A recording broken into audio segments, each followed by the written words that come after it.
عالی جناب حضرت صاحب قبلہ عالم کیا کیا لفظ بولے جاتے ہیں سٹیجوں کے اوپر، لیکن ان لفظوں کا وہ نشہ نہیں ملتا جو ماں کی زبان سے اوئے ببلو اور اوئے مٹھو میں رکھا ہوا ہے۔ ماں جب یہ کہہ کے پکارتی ہے تو لگتا ہے کہ سارا پیار سمٹ کے ماں کے لہجے میں آ گیا ہے، لفظ نہیں ہے، ماں کے منہ سے شہد ٹپک رہا ہے۔ ماں جب بولتی ہے تو اس کے لہجے میں جبریل بولتا ہے۔ ماں جب مسکراتی ہے تو لگتا ہے جنت کی ساری کلیاں کھل اٹھی ہیں۔ ماں جب پیار سے دیکھ رہی ہوتی ہے تو لگتا ہے عرش سے رحمتیں اتر رہی ہیں۔ اللہ نے ماں کے سینے کے اندر وہ محبت، وہ تڑپ رکھی ہے، وہ ایک کائنات رکھ دی ہے الفتوں کی کہ جس کا نعم البدل کیا بدل بھی موجود نہیں۔ وہ پیار رکھ دیا، وہ درد رکھ دیا، وہ درک رکھ دیا، وہ الفت رکھ دی ماں کے سینے کے اندر۔ ایک شاعر ہوا تابش، اس نے ماں کے پیار کو کتنے خوبصورت پیرائے میں بیان کیا۔ ایک مدت سے میری ماں نہیں سوئی تابش، میں نے ایک بار کہا تھا مجھے رات کو ڈر لگتا ہے۔ ایک دن بچپن میں میرے منہ سے نکلا تھا امی مجھے رات کو سوتے ہوئے ڈر لگتا ہے۔ میں بوڑھا بھی ہو گیا ہوں، میری ماں اب بھی میرے بستر پہ پھونکے مار کہ میرے بیٹے کو رات کو ڈر نہ لگا۔ یہ ماں کے سینے کا پیار ہے، ماں کی الفت ہے، یہ ماں کی تڑپتی ہوئی ممتا ہے۔ اولاد کے لیے وہ دکھ بھی جھیلتی ہے، تکلیفیں بھی سہتی ہے۔ غریب مائیں لوگوں کے گھروں کے برتن بھی مانجنے پڑیں تو اس سے بھی گریز نہیں کرتی۔ شہر میں آ کر پڑھنے والوں بھول گئے ہو کس کی ماں نے کتنا زیور بیچا ہے۔ اس لیے ماں کی کمی انسان بڑھاپے میں بھی محسوس کرتا ہے۔ کبھی ایسا نہیں ہو سکتا کہ انسان کہے کہ کوئی بات نہیں اب میں بڑا ہو گیا مجھے ماں کی کمی محسوس نہیں ہوتی۔ بوڑھا بھی ہو جائے انسان جو ہے وہ سب سے اونچے منصب پر بھی بیٹھ جائے، میں اور آپ کیا، میری اور آپ کی حیثیت اور اوقات ہی کیا۔ امام الانبیاء حضور ختم المرتبت صلی اللہ علیہ وآلہ وسلم حجرہ انور سے نکلے اور جو ہی حضور نبی رحمت صلی اللہ علیہ وآلہ وسلم مصلی پر تشریف فرما ہوئے تو حضور کو دیکھ کر کے تمام صحابہ ادب سے کھڑے ہو گئے۔ جو ہی یہ امٹتا ہوا پیار دیکھا تو حضور کی نظر پلٹ کے کئی سال پیچھے چلی گئی اور ابوا کی وادی میں اپنی ماں کی قبر پہ کھڑا ہوا اپنے آپ کو پاتے ہیں حضور۔ اور پھر ایک جملہ کہا، الحاوی للفتاوی کے اندر امام سیوطی نے اس کو بڑی تفصیل سے لکھا ہے کہ چشمان رحمت سے آنسو ٹپکنے لگے اور حضور مصلی پہ کھڑے ہو گئے اور فرمایا لو ادرکت والدیہ او احدہما، کاش آج میرے ماں باپ زندہ ہوتے یا کم از کم میری ماں ہی زندہ ہوتی اور میں لوگوں کو نماز پڑھا رہا ہوتا۔ وَأَقْرَأُ فِيهَا بِفَاتِحَةِ الْكِتَابِ، اور اس میں سورہ فاتحہ کی تلاوت چل رہی ہوتی۔ پھر میری ماں کو میرے ساتھ اچانک کوئی کام یاد آ جاتا، وہ دروازے پر آتی اور چلمن سرکاتی اور مجھے بیٹا کہہ کے آواز دیتی۔ فرمایا لوگوں نماز چھوڑ کے پہلے ماں کی بات سن لیتا۔ تو ماں کی کمی تو انسان زندگی کے آخری حصے میں بھی محسوس کرتا ہے۔ پھر اس سے بڑا منصب کس کا ہو سکتا ہے جو امام الانبیاء کا منصب ہے؟ اتنا بڑا اعزاز کس کا ہو سکتا ہے جو خاتم المرسلین کا اعزاز ہے، جو محبوب خدا ہیں، کونین کے مالک ہیں، لیکن ماں کی کمی کو وہ بھی محسوس کرتے ہیں۔ ماں و شمع کی شمار میں ہے۔ تو ماں باپ کا وجود اللہ کی رحمت ہے۔ جب یہ سایہ سر سے اٹھ جاتا ہے تو پھر پتہ چلتا ہے کہ بندہ کھڑا کہاں ہے۔ جب گھنے درخت کے سائے میں بیٹھا ہو اور وہ درخت ساری دھوپ اپنے پتوں میں جذب کر رہا ہوتا ہے اور نیچے بیٹھنے والے کو چھاؤں فراہم کر رہا ہوتا ہے، اور اس سے نہیں پتا ہوتا کہ جو مجھے چھاؤں دے رہا ہے وہ خود کتنا جلس رہا، لیکن اچانک جب سایہ ہٹ جائے اور بندہ کڑی دھوپ میں آ جائے پھر اسے احساس ہوتا ہے کہ وہ سایہ کتنا غنیمت تھا۔ جن کے ماں باپ موجود ہیں وہ ان کی خدمت کر کے دنیا اور آخرت کی سرخرویاں حاصل کریں۔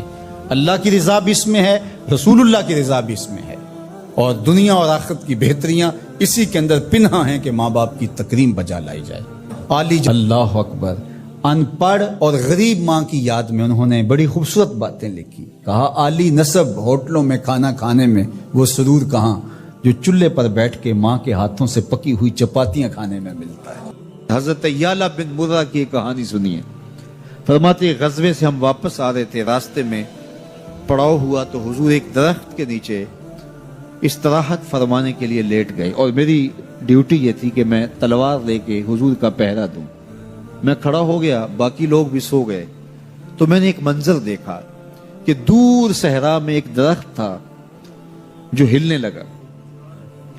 تھوڑی دیر کے بعد وہ اپنی جڑوں سمیت باہر آیا اور اپنے آپ کو گھسیٹتا ہوا میرے برابر آ کے کھڑا نہیں ہو جاتا۔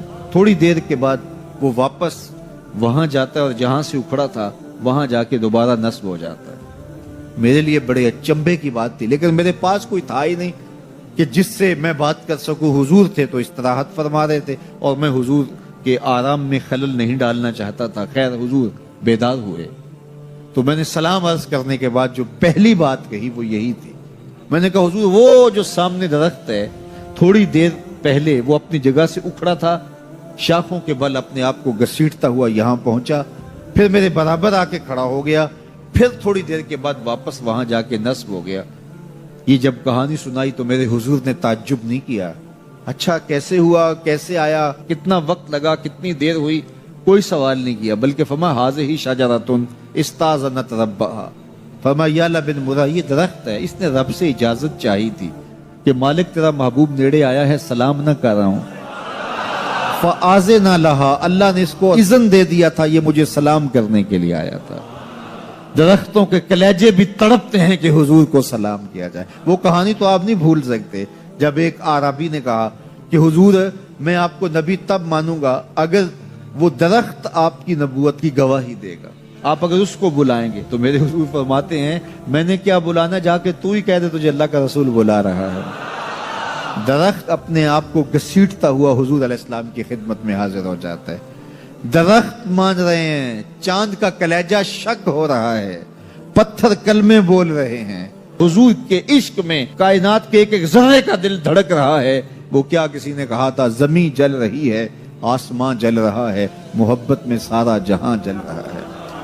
پوری کائنات حضور کی آتش محبت میں جل رہی ہے اور حضور کے وصل کے لیے تڑپ رہی ہے۔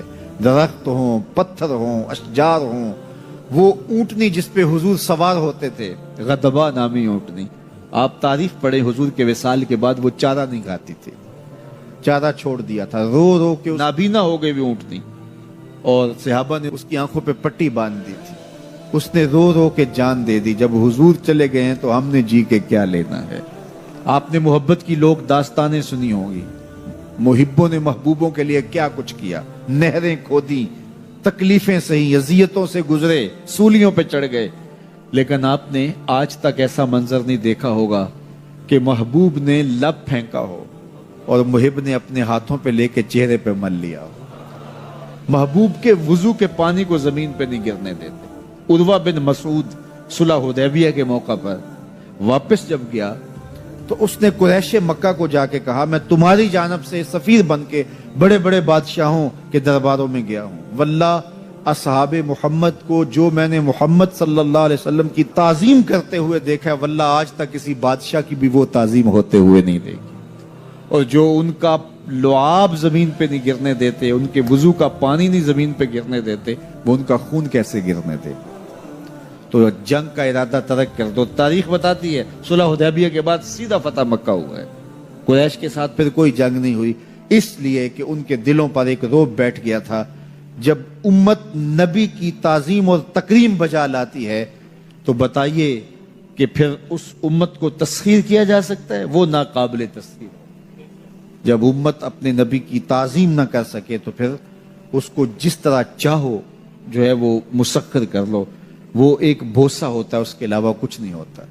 اس لیے اگر آپ مجھے پوچھیں کہ دین ہے کیا، تو ایک تو ہے کہ اس عنوان سے ایک الگ گفتگو کی جائے کہ دین کیا ہے، لیکن دو لفظوں میں اگر آپ مجھ سے پوچھنا چاہیں اور میں آپ کو بتانا چاہوں تو مجھے اقبال علیہ رحمہ کا لہجہ ادھار لینا پڑے گا۔ انہوں نے کہا دین سراپا سوختن اندر طلب، انتہائش عشق آغازش ادب۔ طلب محبوب میں تڑپنے کا نام دین ہے، جو ادب سے شروع ہوتا ہے عشق پہ ختم ہو جاتا ہے۔